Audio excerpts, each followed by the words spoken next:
धातु सर्वसिद्धे ध्रुवमचलमणोवमं गदिं पते वोच्छामि समयपाहुड मीणमोऽसुध केवली भणिदम् नमः समयसाराय स्वानुभूत्या चकासते चित्स्वभावाय भावाय सर्वभावान्तरच्छिदे अनन्तधर्मणस्तत्त्वं पश्यन्ति प्रत्यगात्मनः अनेकान्तमयी मूर्तिर्नित्यमेव प्रकाशिता।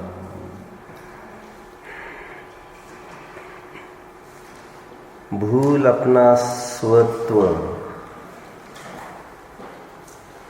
बनते हैं जो परमुखापेक्षी। भूल अपना स्वत्व, बनते हैं जो परमुखापेक्षी। जान लो बस ये नहीं आगे बढ़ेंगे अब कभी। जान लो बस ये नहीं आगे बढ़ेंगे अब कभी। जो नादान लोग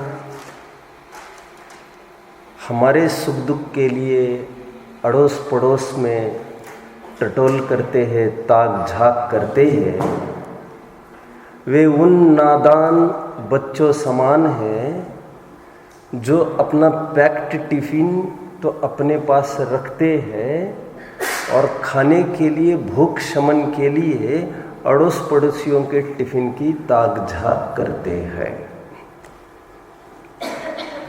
हमारा सुख यदि सामने वाले के गाली न देने पर निर्भर हो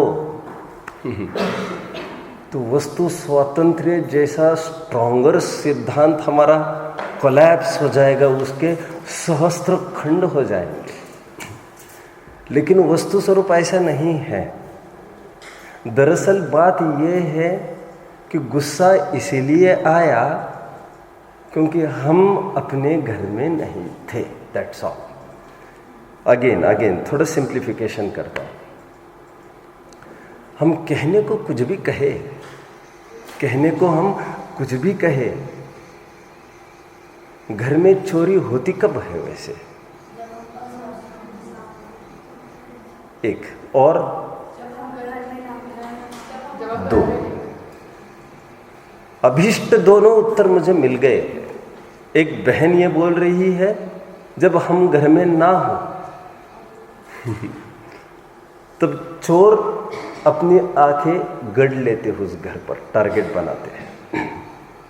एक बात। दूसरी बात, घर पर तो थे हम, फिर भी चोरी हो गई तो फिर तुम गाफिल होंगे, असावधान होंगे, और वो भी नहीं होने के बराबर ही है। हमारे हिसाब से तो वो होना न होना बराबर ही रहा। हमारी गाफिलता हमारी चोरी का कारण है। चोर पर दोषारोपण देने से क्या लाभ है? जब घर खाली होता है तो चोर भी अपनी नजरें गड़ाते हैं। यहाँ तक कि भूत व्यंतरों का वास भी वहीं पर होता है जहाँ पर सन्नाटा होता है। बहुत टाइम से खाली पड़ा घर, वहाँ पर अवश्य व्यंतर वास करने लग जाते हैं। मैंने उस दिन भी यहाँ पर कहा था, आपको याद होगा। इसका श्रेय औरों को नहीं दिया जा सकता। ये चोरी का, यह हमारी ही कमी आंकी जाएगी। ये जैन शासन है। हमारा वहां पर नहीं होना, उस समय में उस स्थान पर धर्मशालाएं भरी रहती थी। ऐश्वर्य में कोई बात ही नहीं थी यहाँ वहां सोने की। सिद्धांत पर आइए। 279 गाथा की टीका आत्मख्याति में प्रश्न पैदा हुआ, ये क्रोध आदि होते कैसे है पैदा? शुद्ध स्वभावात प्रच्छवमानात एव, क्या कहा? शुद्ध स्वभावात प्रच्छवमानात एव रागादि परिणम्यते। रागादि रूप क्यों परिणमते हैं? शुद्ध स्वभाव से चिगने पर। तुम घर में नहीं थे, इतना कारण बस है तुम्हारे चोरी होने के लिए। खुला आमंत्रण है तुम्हें, तुम्हारे घर में सदाकाल मौजूद होना चाहिए। जो अपने घर में मौजूद होता है उसके घर में किसी प्रकार की कोई विकृति कभी भी नहीं हुआ करती है। दोषारोपण और परस्पर ब्लेम करने का दर्शन तो वैसे ही नहीं है। काफी कल बात चली इस बात को लेकर कि कोर्ट में भी यदि रिहाई के लिए कोई इस बात की दुहाई दे कि साहब उनका ऑर्डर था, तो वे तो 1 इंच की बात करते हैं, और फिर उनके कहने से जब तुम्हारी मजबूरी हो सकती है तो किसी के कहने से गेट रेडी नाउ, हमारी भी मजबूरी हो ही सकती है। और यदि हमारी मजबूरी को तुम नहीं समझ सकते तो तुम्हारी मजबूरी को हम कैसे समझ सकते हैं? कैसे समझ सकते हैं? सिंपल न्याय है, सिंपल न्याय। सुखी होना है आपको और समझाए उनको। वस्तु व्यवस्था ऐसी नहीं होती, नहीं होती। कल दृढ़ता से इस बात की सिद्धि हुई है कि अब हम सिद्ध करते हैं, प्रकरण को अब समेटते हैं कि जीव ही अपने परिणामों का करता है। बात एक हमने देखी थी कि यहां पर विशेष बात ये आई है, देखी थी, बोलिए क्या देखी थी? You are pale, what is the problem? You are yawning now. एक बात देखी थी, क्या देखी थी?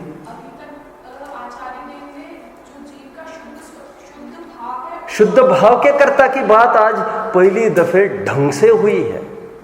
इसका मतलब हो सकता है 69वीं गाथा में जो वे बात कर रहे थे, निशंक रूप से जो क्रोध आदि में प्रवृत्ति का निषेध कर रहे थे और ज्ञान में तादात्म्य की बात कर रहे थे, हो न हो कहीं वे निर्मल पर्याय में प्रवृत्ति का निषेध नहीं करना चाहते होंगे, क्योंकि वो मेरा वैभव है।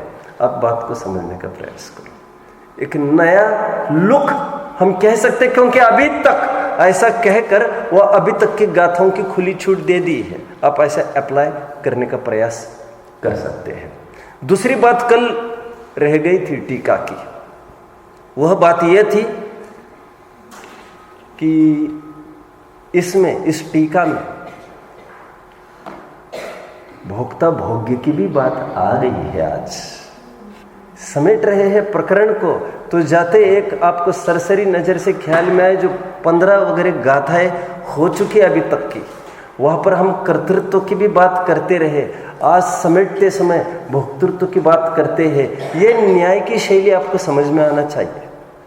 उत्थानी का लिख रहे, कल मैंने कहा था इति सिद्धम की बात आई, तातई की बात आई, निगमन की बात आई, तो फिर वो अभी तक लगाना चाहिए।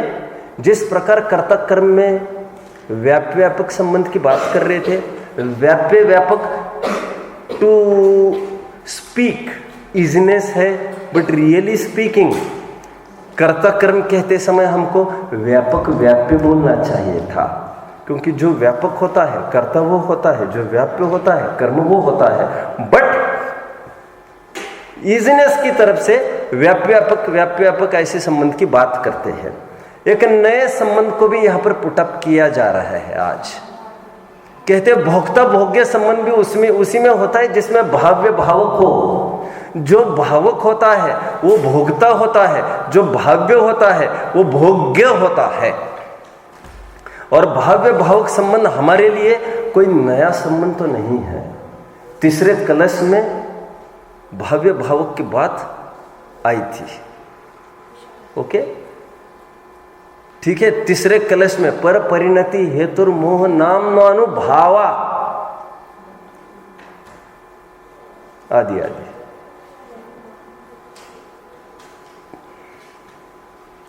तैतीसवीं गाथा में जहां तक हो देखना चाहिए आपको, भाव्य भावक संकर दोष की बात 32वें 33वें में कर रहे थे। 32 33 ज्ञेय संकर दोष की बात के परिहार की बात 31वें में कह रहे थे। भाव्य भावक की बात वहां पर भी आई है, वहां पर आप समझ सकते हैं इस बात को। आज भोक्ता भोग्य के प्रकरण में एक नया रूल भी इन्होंने सेटअप किया है। उदाहरण दोहराने की आवश्यकता नहीं है, उत्तरंग और निस्तरंग की। आपका बार बार प्रश्न था शांत और अशांत क्यों नहीं कह रहे हैं, कुछ सेटिस्फैक्शन हो पाया आपका? अनादिक काल से कषाय प्रचलित है, तो कषाय और अकषाय, कषाय का न होना इति अकषाय, ऐसी परिभाषा करना चाहते हैं। उत्तरंग और निस्तरंग की बात करते हैं। तो यहां पर भी यह समझना चाहिए कि समुद्र ही भावक है उत्तरंग हालत में। उत्तरंग हालत में समुद्र ही भावक है और वो उत्तरंग हालत दशा वह भाव्य है। समुद्र उसी को करता है और उसी को भोगता है। राइट? कुछ हादसा हुआ कहीं बहुत दूर और आपको ये कहे कोई कहे आकर you will be punished now, तो आपका एक लाइन होगी कहने की, वो क्या होगी? क्यों इतना थोड़ा सा थोड़ी बोलेंगे आप, जब इतना माथे पर चढ़कर आएगी कोई आपत्ति? क्यों, मैंने क्या किया है? भोगने की बात तब होती है जब करने की बात होती है। भोगना करने सापेक्ष ही होता है। करने भी अपनी पर्याय को है और भोगता भी अपनी पर्याय को है। परमार्थ से विचार करें तो हिंसा को नहीं करता जीव, हिंसा करने के भाव को करके उस संबंधी आकुलता को भोगता है। समझ में आया? ऐसा 5 पापों में लगाना चाहिए। झूठ बोलता नहीं, झूठ बोलने के विकल्प को करता है और उसी विकल्प को, उस विकल्प संबंधी उससे परिणाम स्वरूप आए हुए आकुलता दुख को ही भोगता है। ऐसा हर जगह लगाना। परद्रव्य का ना ही करता है और परद्रव्य का ना ही भोगता है। आत्मा परद्रव्य को करने भोगने के लिए नपुंसक से बढ़कर कुछ भी नहीं है। आत्मानुशासन जिन्होंने पढ़ा होगा, आत्मानुशासन में एक शानदार उदाहरण से अच्छा सिद्धांत घटित करके दिखाते हैं। वे कहते हैं कोई पुरुष और स्त्री रमण करते समय यह दृश्य कोई नपुंसक देख रहा हो, नपुंसक फिजूल में खुश होवे, तो उससे नपुंसक को क्या मिलता है? ऐसी बात है। नपुंसक तो एक साक्षी जैसा है, भाई वो क्या कर सकता है। उसी प्रकार वहां पर सिद्धांत ये घटित कर रहे हैं। उसी प्रकार कोई 2 द्रव्य में क्रीड़ा हुई, क्रीड़ा मीन्स जैसे पंखा चला और यहाँ पर शरीर को कुछ हुआ या शरीर का कुछ परिणमन हुआ उष्ण से लेकर शीत तक, तो ये नपुंसक जीव दोनों पुग्गल के झगड़े में बीच में अपनी टांग क्यों अड़ाता है? आत्मानुशासन में बहुत अच्छी चीज इस बात को बताई गई है। इस प्रकरण को पूरा करने के बाद भावार्थ एक बार पढ़ लेते हैं, स्क्रीन पर आएगा 83rd गाथा को, क्योंकि आज गाथा पढ़ी नहीं है तो कुछ न कुछ अंश पढ़ा जाए। मैंने सोचा तो फिर से एक बार फ्रेश हो जाएगा। तो अंश पढ़ने के लिए भावार्थ इज इनफ। 83rd गाथा का भावार्थ, आत्मा के परद्रव्य मिला। आत्मा के परद्रव्य पुद्गल कर्म के निमित्त से संसार युक्त और संसार रहित अवस्था है। आत्मा उस अवस्था रूप से स्वयं ही परिणमित होता है, इसलिए वह अपना ही कर्ता भोगता है। पुद्गल कर्म का कर्ता भोगता तो कदापि नहीं है कहकर, कदापि कहकर एक अवसर अकर्तापने का, अपने ही परिणामों का शेष रखा है। शायद अभी बोलते हैं कि क्या मालूम क्या हो सकता है, क्योंकि अभी प्रकरण एक समेट रहे हैं। कदापि शब्द की ताकत समझ में आ रही ना आप लोगों को? आगे बढ़ते हैं। 84वीं गाथा चलेगी। मैंने कल कहा था हो सकता है प्रकरण मोड़ ले सकता है। मैंने कल कहा था, क्योंकि अभी तक का एक प्रकरण समेट लिया और अभी तक की बात में यह कहा जा रहा था, क्या कहा जा रहा था कि जीव पर का तो कदापि करता नहीं है। और फिर एक चेंज, फिर एक नया स्विंग आएगा। आपके पास यदि धारदार नए चक्र को चलाने की कला नहीं हो तो आपको अवगत तो होनी ही चाहिए। ओके, देखो 84वीं गाथा को पढ़ते हैं। उत्थानिका इज इनफ, ये प्रकरण बदल रहा है ये दिखाने के लिए। अथ व्यवहारम दर्शयति, अब व्यवहार बतलाते हैं, क्योंकि सभा में तो हर कोटि के, हर प्रकार के जीव हुआ ही करते हैं। कुछ भी बात कितनी भी बोलो, बीच बीच में कुछ ना कुछ वो अपना पिल्ला बीच में डालते रहते हैं। वो पिल्ला उनको रात भर सताता है और वो फिर आकर दिन में विद्वान को सताता रहता है।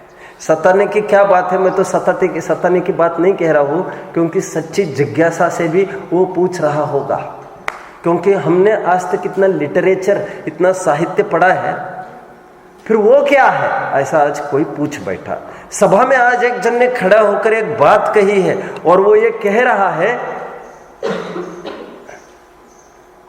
दिग्विजय को, 6 खंड को भरत ने जीता।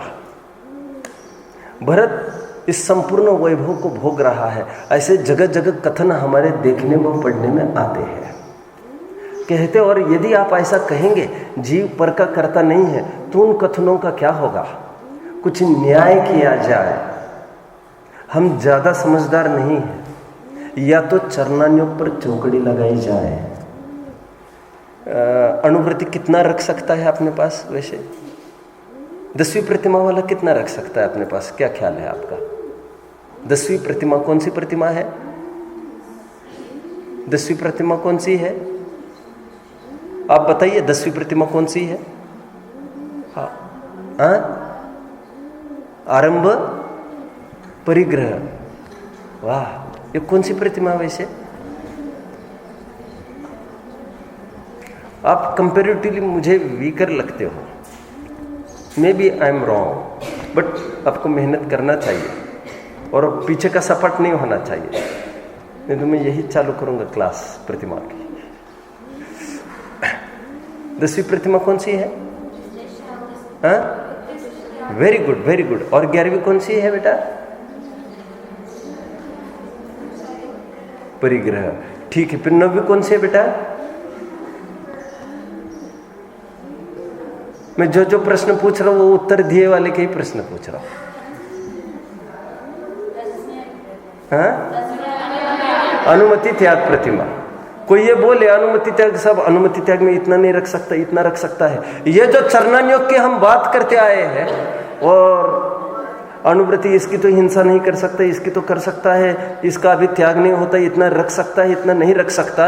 ये जो वर्गीकरण हमने किया है परद्रव्य के घात होने न होने का, परद्रव्य की रक्षा होने न होने का, और आपका कोष तो ये कहता है कि कुछ करता ही नहीं है, तो फिर चरणान्योग तो सबसे पहले एक चौकड़ी उस पर लग जाए साहब।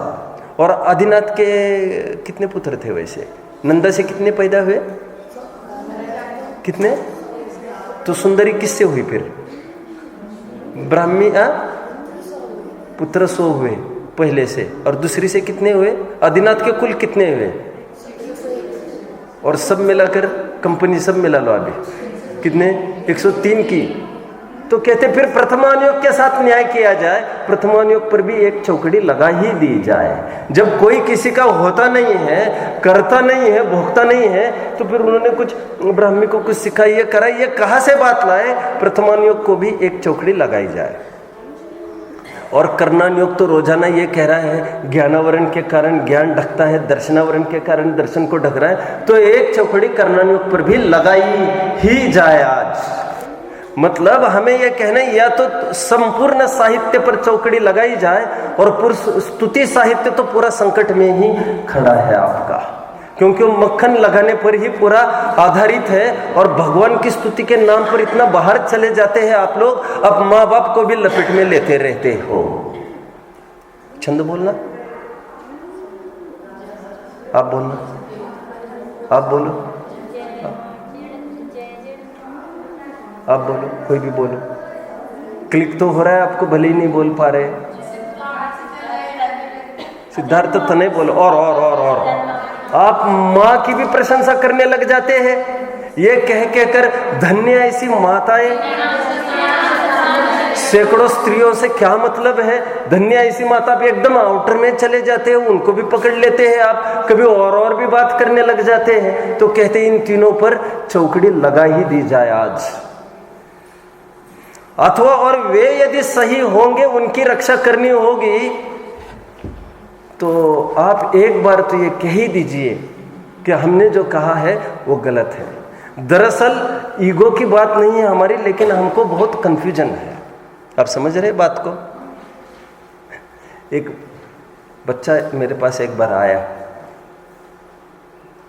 9th का था, 3-4 साल हो गए। मेरे पास आकर बोला पंडित जी साहब,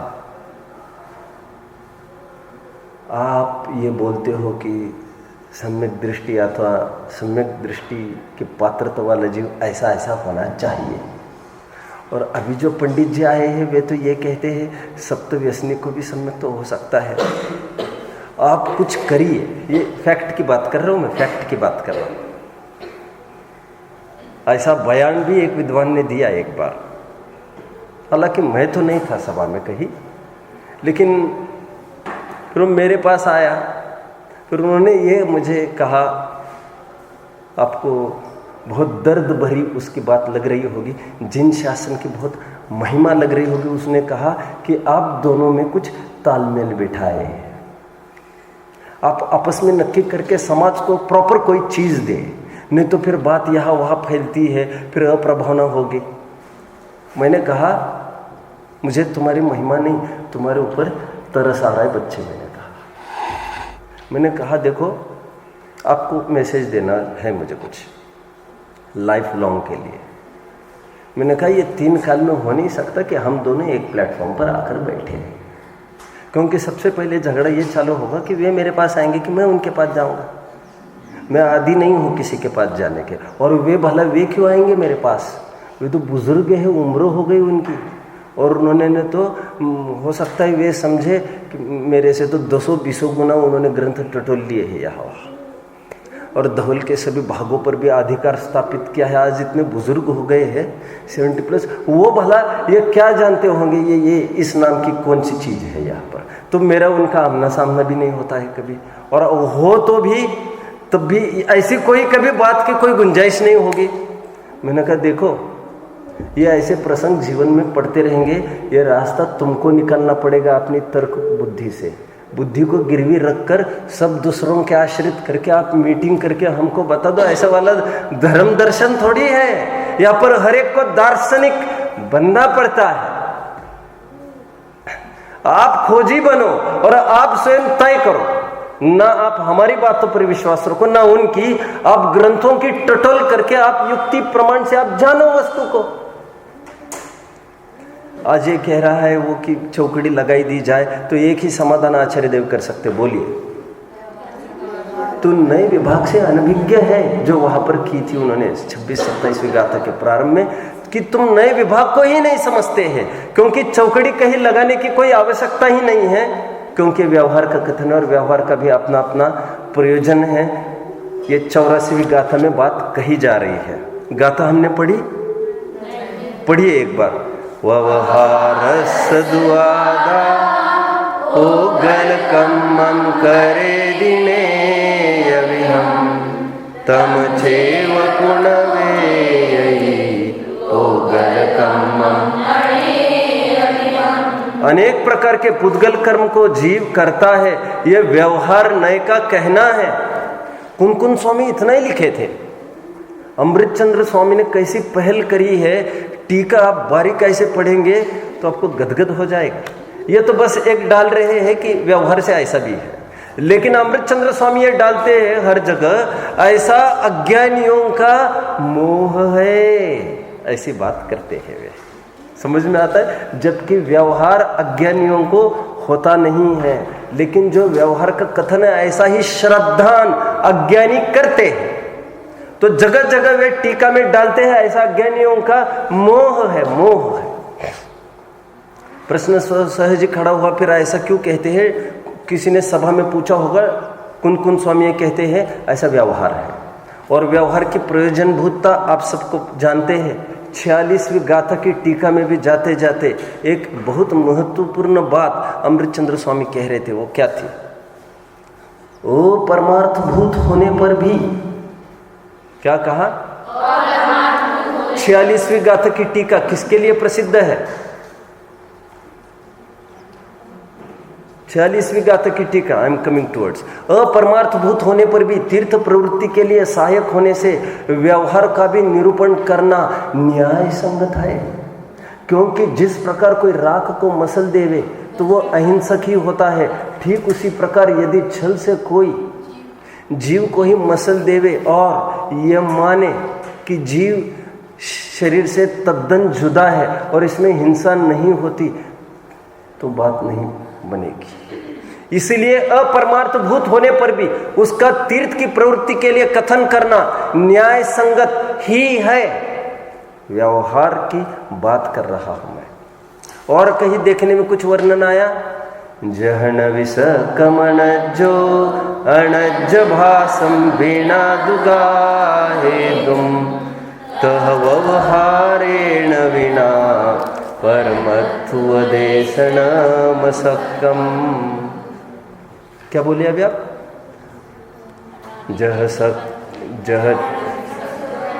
जहन विष कमन जो अणज भासम बिना दुगाहे तुम तह व्यवहारेण विना परमत्वदेशन मसक्कम। कुछ समझ में आ रहा है डिफरेंस? मसक्कम ऐसा बोलना चाहिए आपको, परमत्वदेशनम ऐसा नहीं बोलना चाहिए तोड़कर। वही बात है जीवम अजीवम वाली, समझ रहे होंगे आप लोग, है ना। 46वीं गाथा की टीका में आप अलर्ट है? 46वीं गाथा की टीका देखते हैं, थोड़ी सी एक दो प्रकरण में दिखाऊंगा। वो प्रकरण क्यों दिखाऊंगा बोलो प्लीज। व्यवहार नय का कथन भी जिनवानी में आया है, और आया है तो सर्वथा निरर्थक नहीं है। एक प्लेटफॉर्म पर दोनों आकर मिले एक दिन, एक था जैन और एक था बौद्ध, सौगत मत वाला। शंकाकार को भी यह शंका है बहुत टाइम से, हमको तो बौद्ध मत और जैन मत तो एक सरीका ही दिखता है, क्योंकि बौद्ध मत भी निश्चय और व्यवहार नय को मानता है। तो कहते हैं हमें तो कुछ फर्क ही नहीं समझ में आता। तो कहते हैं मूलभूत अंतर यह है। नए चक्र उत्तरार्ध अभी पढ़ेंगे क्या आप लोग? उसमें कोट किया इस बात को, नए चक्र उत्तरार्ध। मैं जो भी बोल रहा हूँ आपको हेल्पफुल जानकर ही बोल रहा हूँ। मुझे 2-4 चीजें पता है तो मैं वही बोल रहा हूँ जो आपके सिलेबस से कंसर्न हो, मैं इतना भी ध्यान रख रहा हूँ। वहां पर यह बात आई जब बौद्ध भी निश्चय व्यवहार को मानते, आप भी मानते, तो फर्क क्या है? बहुत अच्छा समाधान दिया। ऐसा समाधान आप किसी के मुख से सुन नहीं सकते। वे ये कहते हैं, आचार्य देव जानते हैं, हम जानते हैं, लेकिन जैसे व्यवहार नय को वे सर्वथा झूठा मानते हैं, ऐसा झूठा हम नहीं मानते। निश्चय नय की अपेक्षा भले ही हम व्यवहार नय को झूठा मानते हैं, लेकिन व्यवहार नय की अपेक्षा हम व्यवहार नय को पूरा सत्यार्थ मानते हैं। और बौद्ध भाइयों की यही गलती है, वे व्यवहार नय की तरफ से भी व्यवहार नय को जब सत्य नहीं मानेंगे तो उसका कहने का औचित क्या? मिल गया पेज नंबर भी? नहीं, पूर्वार्ध में हो गया क्या? ओह, पढ़ चुके हैं, वेरी नाइस। देन ये हो गया लिंकिंग प्रॉपर, हम पढ़ चुके हैं। Very good. कितने जन को याद आ रहा है हम पढ़ चुके? फाइनल ईयर के कौन कौन है? आप भी फाइनल ईयर के हो? अरे वाह। आप शायद आज के लिए इसलिए आगे बैठ रहे हो क्योंकि पीछे में ज्यादा ध्यान रहता है, इसलिए ऐसा कुछ नहीं है। कुछ वीकर बच्चे हैं अपने में, उनको चाहिए अब दोपहरी में साथ में बैठकर कुछ वाचन करते हैं आपस में। साधर्मिको बात को पूरी करो, रहस्यपूर्ण चिट्ठी। साधर्मिको आपस में चर्चा वार्ता चाहिए, आपको करना चाहिए ये सब, आपको नंदनवन करना चाहिए ये सब। हाँ, जान फूकने का काम पुद्गल में आप लोग करेंगे। ये पौद्गलिक इमारतों में जान फूकने का काम आप ही कर सकते हैं। और जान फूकना मतलब आप यही माहौल बनाना चाहिए। समझ में आया? चलो ठीक है।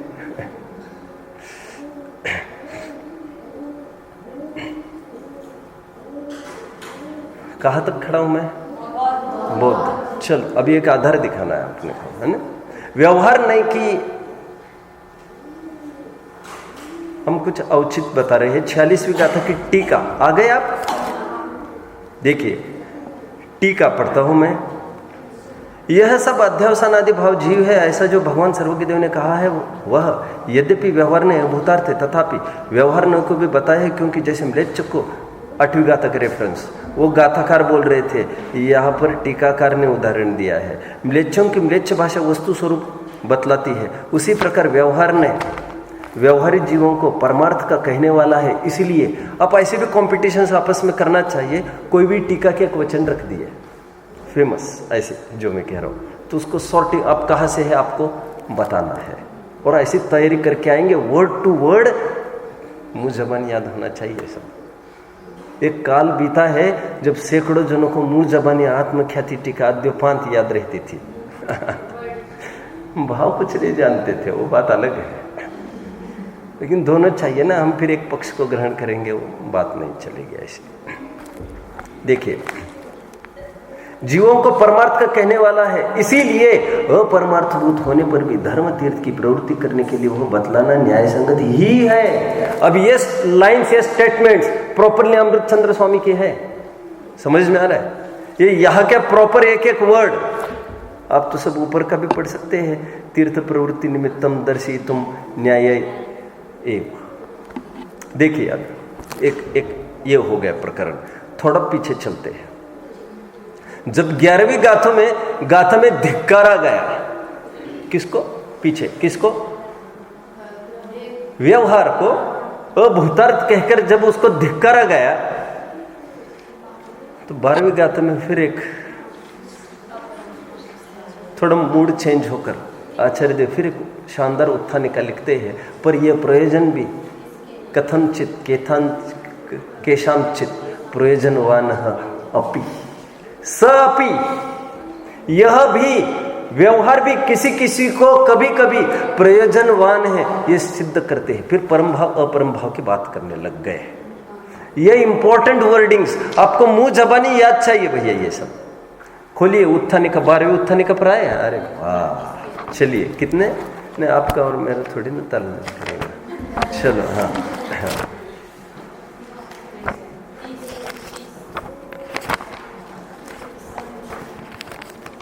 चलिए।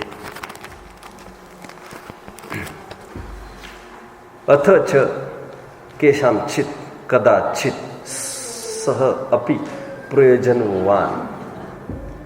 अब यह व्यवहार ने भी किसी किसी को किसी काल में, बहुत दो शब्द बहुत मजबूत यूज किए, किन्हीं किन्हीं को और कभी कभी, एक को सदाकाल नहीं और दोनों को भी समकाल नहीं। कोई व्यवहार में होगा, कोई उसी समय में निश्चय में होगा। तुम आज व्यवहार में हो तो कभी निश्चय में आ जाए। किसी किसी के लिए कभी कभी ये भी प्रयोजनभूत है, सदाकाल नहीं और सबको नहीं। विचारणीय बात ये भी है। ओके, आगे बढ़ते। 9वीं 10वीं गाथा जब चली तो वहां पर तो केवल 9वीं 10वीं गाथा का उद्घाटन ही इसीलिए हुआ है। बोलिए, फाइनल ईयर, सेकेंड ईयर? हाँ, आप बताएंगे 9वीं 10वीं गाथा का समापन, 9वीं 10वीं गाथा का उद्भव क्यों हुआ? टाइम, समय व्यतीत मत करो,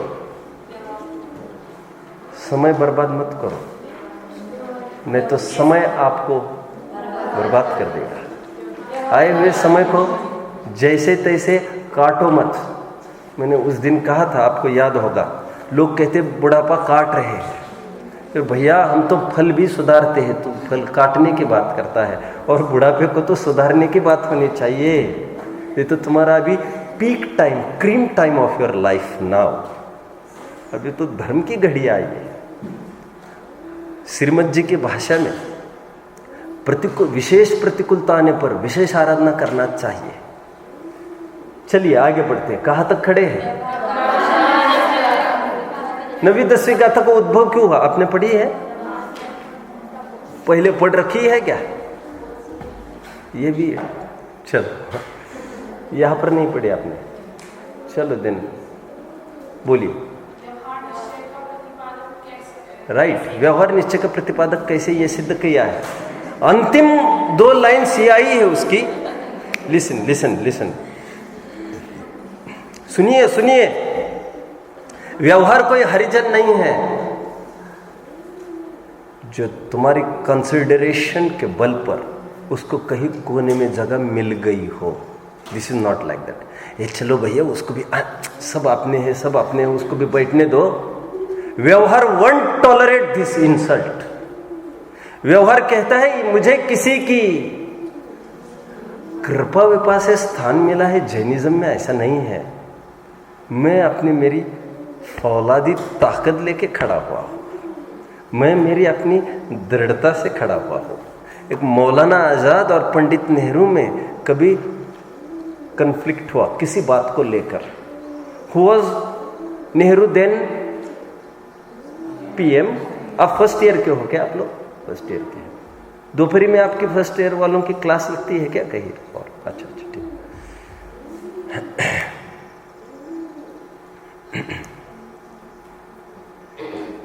Who was Nehru then?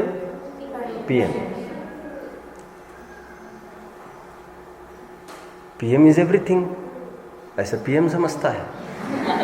मान के ही चलो, मान के चलो। कुछ बात हुई दोनों में तो नेहरू जी ऐसा बोल गए आजाद को, ऐसा नहीं होगा तो फिर मैं हटा दूंगा आपको। कॉलर को हाथ नहीं पकड़ना फिर से। कॉलर मतलब समझ में आता है?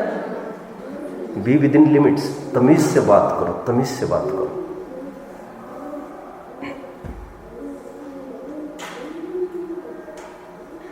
मैं तुम्हारी कृपा से खड़ा नहीं हूं, मुझे धक्का देकर दिखा दो तुम।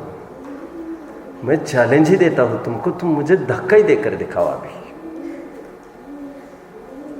मेरा होड़ मेरे कर्तृत्व को लेकर है। मिथ्या दृष्टि है ना? मेरा होड़ मेरे कर्तृत्व को लेकर है। मुस्लिम लीग का एक एक आदमी जानता है मेरे योगदान को कोई भूल नहीं सकता। रे नेहरू, तू क्या जानता है? अभी करके दिखाना तुम, ये भ्रम टूट जाएगा तुम्हारा। कोई ये मानता हो व्यवहार को कोई कंसिडरेशन मिल गया होगा। कंसिडरेशन प्रॉपर वर्ड है। I am searching for the other word but unable है। थोड़ा किसी की क्या कहना चाहिए, किसी की कृपा ही कहो। किसी की कृपा से फिर कहीं ठीक है भैया इसको भी दे दो, फिर कोई ये बात नहीं है। 9वीं 10वीं गाथा का समापन के लाइंस पढ़ते हैं। देखिए 9वीं 10वीं गाथा की समापन की लाइन देखिए।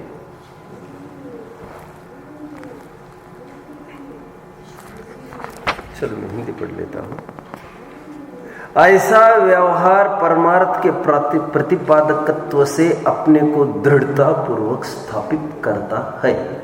आपको पता होना चाहिए ये लाइन कहाँ की है क्योंकि बहुत सेटेड लाइन है, ये सब समझ में आता है। अगेन व्यवहार परमार्थ के प्रतिपादकत्व से अपने को दृढ़ता पूर्वक स्थापित करता है।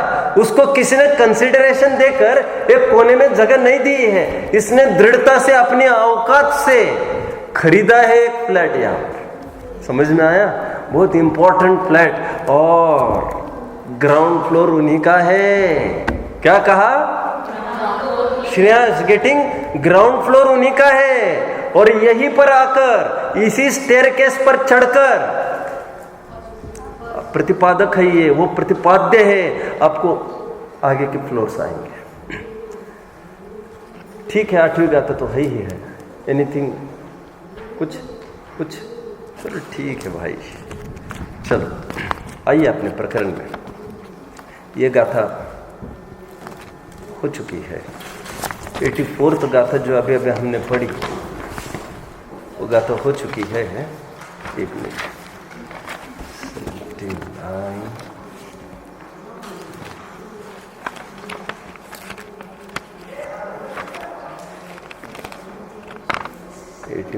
ये दुगनी जिनवानी तो आप लोगों ने कर रखी है यहाँ पर। ये भी पलटना पड़ता है। कैसे समझाए। सोचो, चलो देखो, किसी ग्वाले ने मुनिराज के अगल बगल में आग जलाई देखकर औरों को करना ठीक नहीं है ये। वो नादान था, अविवेकी था, पुण्य बंद हुआ होगा उसको। चलो जल्दी आइए, देखो 84 गाथा है हमारे पास। यहाँ पर अब व्यवहार बतलाते हैं कहकर, यहाँ पर व्यवहार बताए, उसका औचित्य भी बताते हुए टीका में महत्वपूर्ण बोल बोले जा रहे हैं। यहाँ पर ये कहते हैं, ऐसा होने पर भी कि एक द्रव्य का अपना भाव्य भावक और व्यापक संबंध अपने ही परिणामों के साथ है, ऐसा होने पर भी बावजूद भी एक द्रव्य को दूसरे द्रव्य का कर्ता और भोक्ता कहना, ऐसा व्यवहार है। अमृतचंद्र स्वामी और उसमें डालते हैं, अज्ञानियों का ऐसा मोह है, ऐसा जगह जगह डालते हैं। बहुत अच्छा है ये पुट उनका अपना। मात्र वो इंफॉर्मेटिव नहीं रखते हैं बात को, वो इंफॉर्मेशन के साथ साथ कुछ एक सजेशन भी दे देते हैं उसमें अपना। देखिए थोड़ा सैंपल आपको भी देखिए।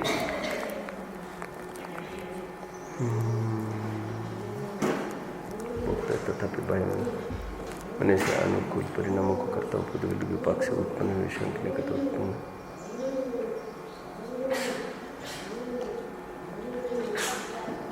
हाँ, अंतिम ही तो वर्ड्स है इसके।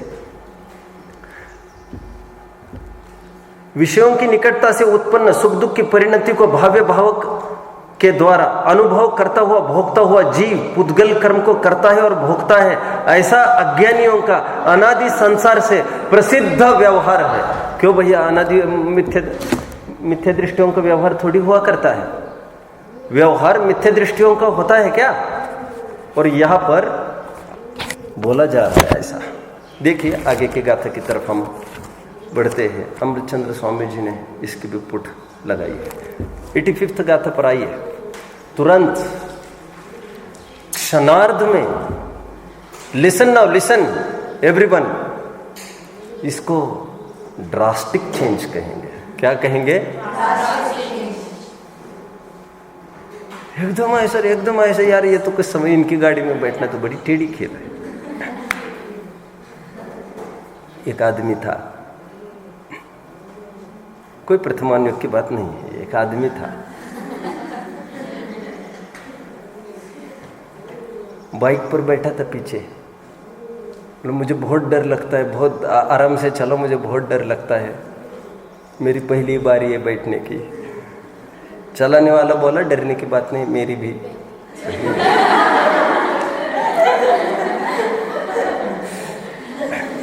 एकदम ड्रास्टिक चेंज। प्रकरण क्या चल रहा है अभी, और एकदम प्रकरण फिर मोड़ते हैं। एक गाथा के लिए थोड़ी सी राहत दी होगी, व्यवहार की महिमा खूब गाई होगी। इसको अच्छी भाषा में कहते हैं, अगली सांस में, इन नेक्स्ट ब्रीथ, बात बदल गई है। उसको ऐसा भी कहते हैं, अभी स्याही सूखी भी नहीं है इनकी, ताजी स्याही है, सूखी नहीं, जितने में दूसरी बात लिखने लग गई है। उत्थानी का देखिए 85 की, अब इस व्यवहार को दूषण देते, बस हो गया, इट्स टाइम अप नाउ। स्थापना पूर्वक निषेध होता है, इस बात को आप समझिए सब अच्छे से। निषेध स्थापना पूर्वक हुआ करता है, बिना स्थापना से के निषेध नहीं हुआ करता। कितने जन फॉलो कर रहे बात को? बॉक्सिंग आपको देखने की आवश्यकता नहीं है, क्योंकि कल्पना ही उसकी बहुत विदारक है परिणामों के। कल्पना ही कर लीजिए, बॉक्सिंग जब होती है, एक रेफरी होता है बीच में, अंपायर, तो वो भी पिटता है बहुत बार। क्योंकि देखो भाई, गुस्सा तो गुस्सा है, तो कोई ठेका थोड़ी है यहाँ पर, तो उस कीमत पर भी वो भी चढ़ता है। दोनों का आपस में चल रहा है। एक रूल बता रहा हूं मैं, रूल आपको पता है क्या? नहीं तो मैं ज्यादा नहीं लंबाऊंगा। फिर उसने उसको गिरा दिया, नॉकआउट कहते हैं, गिरा दिया उसको। फिर रेफरी हाथ पटकता है, आपने देखा होगा, उसके ऊपर नहीं, वो तो पहले पहले ही पटका पड़ा है। उसके अगल बगल में अटेंशन है, something is going wrong, something is unclear, ठीक है। फिर वो क्या करता है रेफरी, वह काउंट डाउन चालू करता है, वो 10, 9, 8 आदि। यहाँ से जाते समय करते क्या आप लोग? अभी पता नहीं, सब पहली बारी तो हमारी है। चलो ठीक है। ये स्वर्णिम घड़ियाँ लौट कर फिर से नहीं आती। मैं हमेशा कहता हूँ मंगलार्थियों को, जो आपको ये अभूतपूर्व स्वर्णिम घड़ियाँ मिली है और एकदम मस्त वातावरण में खूब पढ़ने की, ये घड़ियाँ लौट कर कभी नहीं आती। इसके बाद आदमी ऐसा फंस जाता है, उसको मान के चलो सूतक पातक जैसी आम मरण बनी रहती है। हालत बेकार है, आज ही की हालत है ऐसी कि आपको सभी प्रोविजंस है और आपको बस अध्ययन करना है यहाँ पर, ठीक है। रेफरी हाथ पीट रहा है, वहां पर काउंटडाउन चालू हुआ है। उस समय में वो जो आदमी होता है जिसने सामने खड़ा है, वो दुनिया की प्रतिष्ठा लूटता रहता है, छाती चौड़ी कर करके घूम रहा है वो चारों जगह। हाँ, मैंने ही मिथ्या तो क्या, ऐसा वो बोलता है। तभी तो पिटने वाला है अभी। बहुत संपूर्ण जगत इसी से आक्रांत है पूरा। नहीं करने वाले भी इससे आक्रांत है, मैं कर नहीं सकता कुछ।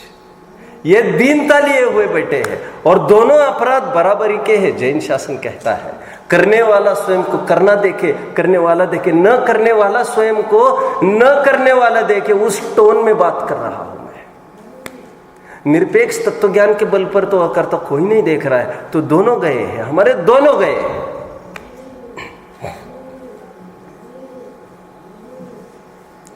तो फिर वो यहाँ वहाँ अपना अपना दिखाता रहता है फेस। ध्यान रखना, एक रूल है। फिर वो उसको उठने का प्रयास करता है, बीच में उठने का प्रयास करता है, गिरता रहता है, उठता है। एक रूल है फिर से, वो अच्छे से जब तक ऊपर नहीं उठे तब तक दूसरा वो नहीं मार सकता उसको, दूसरा मुक्का नहीं मार सकता उसको। बहुत अच्छे से खड़े रहे बस, फिर वो मार सकता है। ये रूल है। मारने के लिए पहले उसको खड़ा रहना जरूरी होता है।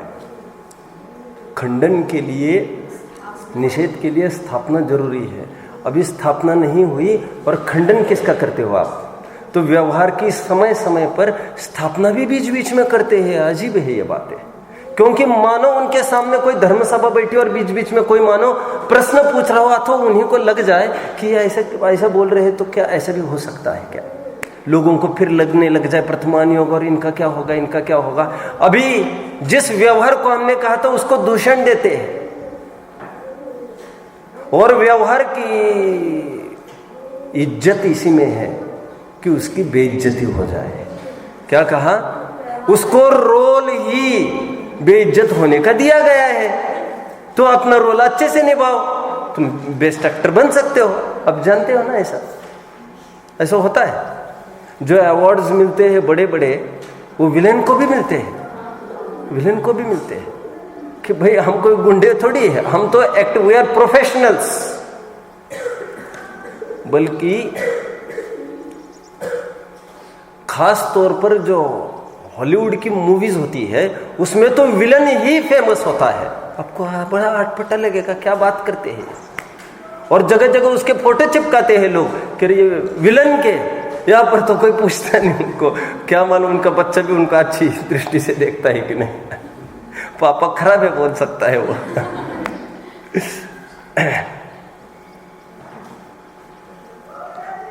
700 पेजेस का महापुराण पद्म पुराण, 700 पेजेस के पद्म पुराण में 400 पेजेस रावण की महिमा का मंडन है। और क्षण भर के लिए ऐसा लगने लगता है कि ये रामायण है कि रावणायन है, ये क्या हो रहा है। और इतनी महिमा आंकते हैं उसके ताकत की, उसके शील की, उसके एक एक पराक्रम की। और फिर ये भी कहेंगे जो मैंने पहले पीरियड में कहा होगा, दशरथ कौन था? मैंने कहा था 1/1600 था आदमी। एक व्यवस्था पे एक डिपार्टमेंट सौंपा था। 16,000 मुकुट अधीनस्थ मुकुटधारी राजाओं में से, व्यवस्थापकों में से एक दशरथ था। और जैसी भविष्यवाणी हुई, ये मरेगा कि कौन मारेगा?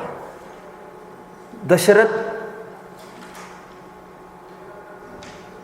और जनक, इन दोनों की संतानों को लेकर तुम्हारा मरण होगा।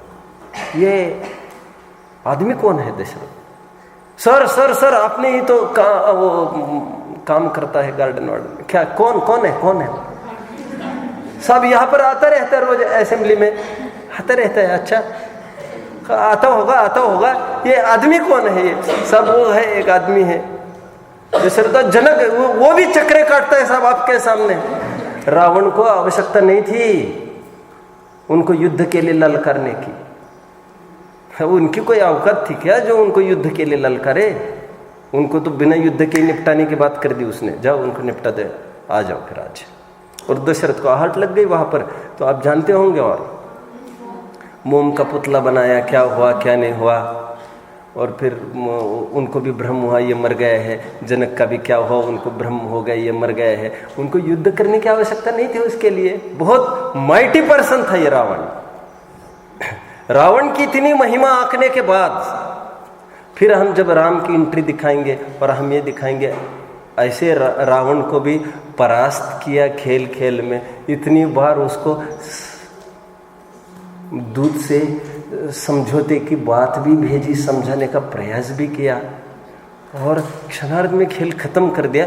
तब तो कोई दम लगती है, नहीं तो ऐसा लिखते वो दुबला पतला एक रोगी झुका हुआ कुबड़ा आदमी था, उसको एक चाटा दिया और वो गिर गया। तो तब तो फिर कोई महिमा राम की नहीं आई। वो तो चैंपियन की जितनी महिमा है तो उसको नॉकआउट करने वाले चैंपियन ऑफ चैंपियन की महिमा बनी रहती है। तो ये व्यवहार की महिमा इतनी कि ये जितना 6 खंड के वैभव में समय लगाए है आचार्यों ने, प्रयोजनम अनिर्दिश्य मंदोपिना प्रवर्तते। अकलंग स्वामी जो कहते हैं कि बिना प्रयोजन के जब कोई भी कुछ काम नहीं करते, ये तो आचार्य देव है, ये अपना काम बखूबी से निकालना जानते हैं। वे सब ये ठाट बाट कैसे सड़े तिनके समान छोड़ के चले गए हैं। डोंट मिस दैट एपिसोड, नहीं तो तुम उसी एपिसोड में गायब रहेंगे। तब तो फिर क्या होगी हमारी हालत, समझ में? तुमने तो अंत पढ़ा ही नहीं कुछ और तुम कह रहे साहब इन्होंने भी किया था, मैं भी थोड़ा जीवन मेरा भी अपना प्राइम एज इसमें लगाओ। ऐसी बात नहीं है। अब इस व्यवहार को दूषण देते हैं। जो एक द्रव्य को करने, एक द्रव्य दूसरे द्रव्य के करने भोगने की बात की थी, उसको दूषण देते हैं। 85वीं और 86वीं गाथा कल लेंगे, मैंने विचार किया है कल और परसों में। I am planning to complete 89, लगभग 89 गाथा पूरी हो ही जाएगी। 89 या 90 आई विल कम, वहाँ पर लगभग आऊँगा। और यदि मैं स्पीड लगाऊँ कंप्लीशन सब हो जाएगा, अनसमझी कहीं नहीं रहेगी वो। तो सोच रहा हूँ 105-10 तक अपन आ सकते हैं कहीं। नई पक्षातिक्रांत का आपका प्रश्न मेरे ज्ञान में है, मैं अवसर देख रहा हूँ। उस अवसर में मैं प्रॉपरली उसको 10 मिनट पुटअप करूँगा, बट मैं आपको अवेयर नहीं करूँगा। वो प्रकरण जाने के बाद हड़बड़ाना नहीं। अरे वो निकल गया, ऐसा नहीं। परिस्थिति आपको संभलने का अवसर नहीं देती है। गेट रेडी नाउ, पाप का उदय आ रहा है, गेट रेडी नाउ पुण्य, ऐसा कुछ नहीं होता है। You should be always get prepared. एक कहावत चलती है, get prepared for the worst. What is that thing? Get prepared for the best, hope for the best and get prepared for the worst. क्या? Hope for the best. हम आशा करते हैं आप सबके साथ अच्छा हो, लेकिन खराब से खराब हो इसकी तैयारी आप भी रखना, ऐसी कहावत चलती है। आपका प्रश्न कल रात में था, वो भी दे देना मुझे लिखकर। मैंने तो बहुत वाइंड अप किया कल, नहीं तो अध्यात्म का तो मेरा 15-20 मिनट तो मुझे वही लेना था। तो फिर मुझे वो दे देना आपका क्वेश्चन, तो मैं अवसर देखकर उसको भी देख लेंगे। ओम ओम ओम ओम।